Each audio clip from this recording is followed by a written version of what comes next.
सुप्रभातम बच्चों, आज मैं आप लोग को संस्कृत में पंचमा अध्याय परमवीर अब्दुल हमीद का भाग 2 पढ़ाऊंगी। इसके पहले मैं भाग 1 पढ़ा चुकी हूँ। चलिए आइए देखते हैं भाग 2 में क्या है। भारत सीमांते चीन देशस् आक्रमण काले, भारत सीमा के अंत में चीन देश के आक्रमण के समय अब श्री अब्दुल हमीद नेफा क्षेत्रे नियुक्त आसीत, नेफा क्षेत्र में नियुक्त थे। जब भी अब्दुल हमीद सैनिक बने थे तो पहली बार उन्हें भारत सीमा के अंत में चीन देश है, और जब चीन देश जो है भारत पर आक्रमण किया था उस समय वीर अब्दुल हमीद नेफा क्षेत्र में नियुक्त थे। तत्र असौ युद्धम आद्य साक्ष्यम अकरोत्, वहां पर उन्होंने पहली बार युद्ध का साक्षात्कार किया था, अर्थात पहली बार युद्ध में सम्मिलित हुए थे।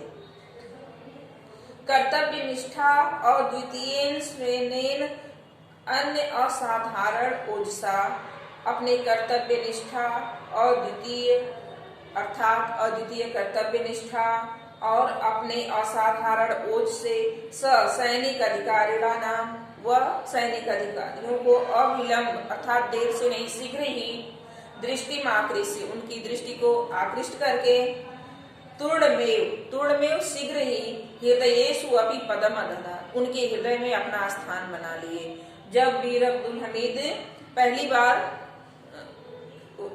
अब्दुल हमीद सैनिक बने थे तो पहली बार उन्होंने युद्ध में भाग लिया और अपने कर्तव्य निष्ठा और अद्वितीय साहस से सैनिक अधिकारियों को अपनी ओर आकृष्ट कर लिया और उनके हृदय में अपना स्थान बना लिए।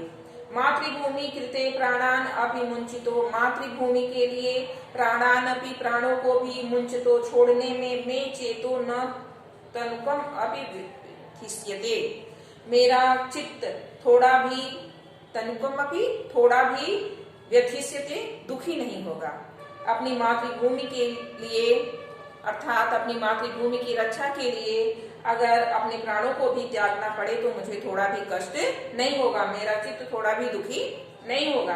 प्रत्युत का अर्थ है बल्कि, प्राप्य तादृशम सुयोगम, प्राप्त करके, तादृशम ऐसा सुयोगम सुंदर अवसर, पराम मुदितम अवाप्स्यते, मैं अत्यधिक मुदितम मतलब प्रसन्नचित होऊंगा, बल्कि ऐसा अवसर प्राप्त करके सुंदर अवसर मुझे अत्यधिक प्रसन्नता मिलेगी, मैं प्रसन्न होऊंगा। न एकदो स्वमित्राणि च अकथयत, इन्होंने नैकधा असौ इन्होंने अपने अनेक मित्रों से, एक नहीं न एकधा एक नहीं अर्थात अनेक मित्रों से, असौ इन्होंने अकथयत कहा, उन्होंने अपने अनेक मित्रों से ऐसा कहा। क्या कहा कि अपनी मातृभूमि की रक्षा के लिए अगर अपने प्राणों को भी त्यागना पड़े तो मुझे थोड़ा भी कष्ट नहीं होगा। मनोनीत तादृशो अवसरो न अति विलंबेन आगत, मनोनीत तादृशो अवसरो अपि, उनके मन के अनुसार ऐसा अवसर, न अति विलंब, न मिस नहीं, अति विलंब मतलब देर से अर्थात शीघ्र ही आगता आ गया, बल्कि ऐसा अवसर शीघ्र ही आ गया।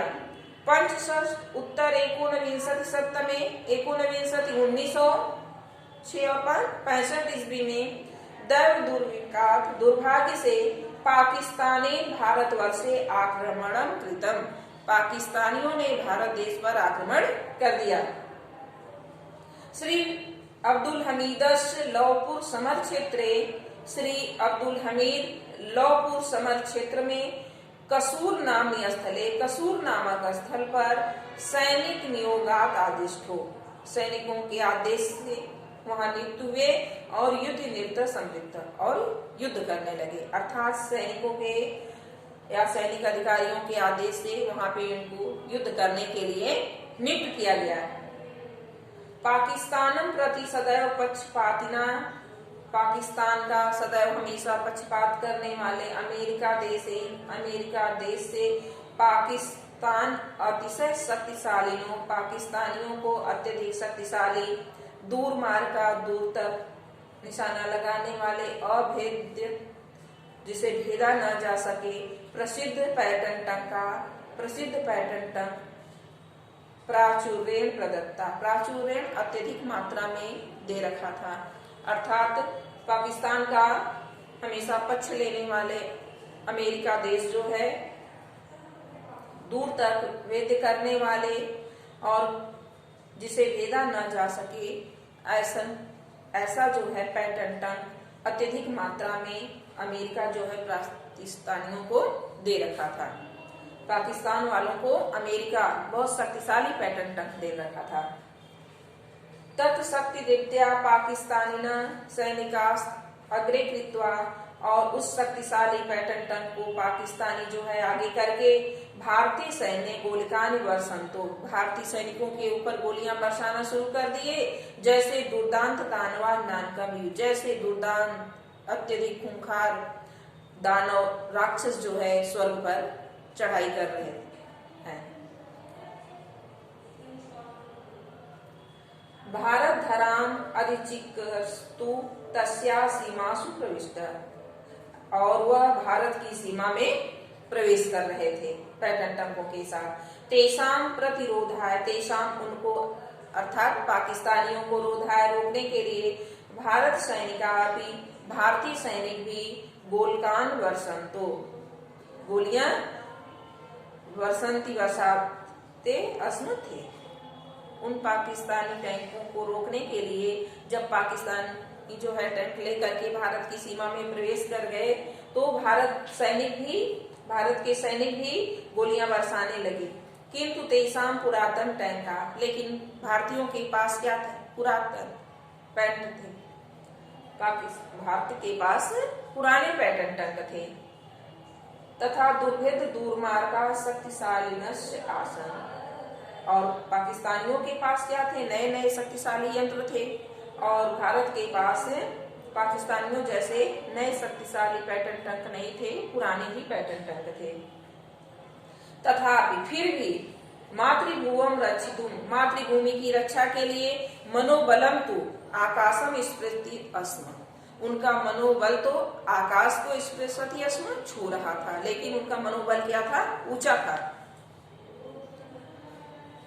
क्रिया सिद्धि साध्वे भवति माताम न उपकरणे, कार्य की सिद्धि मनोबल में होती है, साधन में नहीं होती है। कार्य की सिद्धि मनोबल से होती है, साधन से नहीं होती है। इति विषम विश्वंति तेषाम आत्मा, ऐसा हुआ भारत के लोग अपने मन में विश्वास कर रहे थे कि जाने दीजिए, कोई बात नहीं है, पाकिस्तानियों के पास अभेद्य पैटर्न टंक हैं, उससे कुछ नहीं हुआ है। कार्य की सिद्धि जो है मनोबल से होती है, साधन से नहीं होती है। भारतीय सैनिक यही सोच करके संतोष कर रहे थे अपनी आत्मा में। कार्य